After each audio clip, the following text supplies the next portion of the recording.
There are studies proving the partial squat for vertical jump, yet other studies proving the full squat for vertical jump. It's easy to see how a partial squat relates to vertical jump.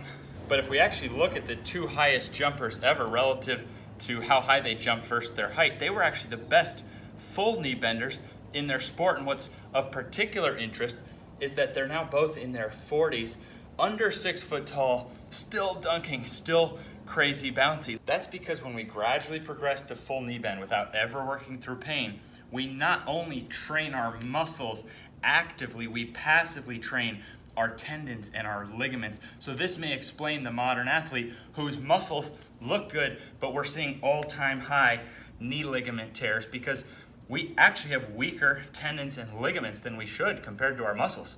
So my solution was to master both partial and full and one side at a time, because I had already had 3 surgical alterations to this knee. This knee was never supposed to fully bend again, according to doctors.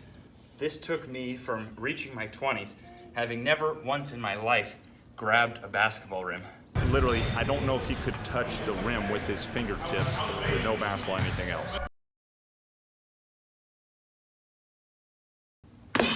To entering my 30s with some of the most protected knees on the planet, dunking off all 4 plants, something I never dreamed I'd be able to do.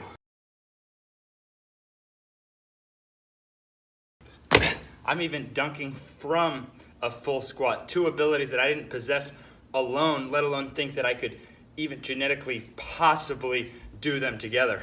And what's so much more important to me than anything I just mentioned is that every solution scales with evidential clues that kids can use this to prevent getting the injuries in the first place, and our elderly can use it to prevent falling, to prevent getting the knee replacements.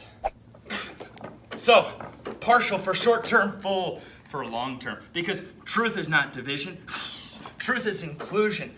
Truth is finding the good in each other rather than fighting one another.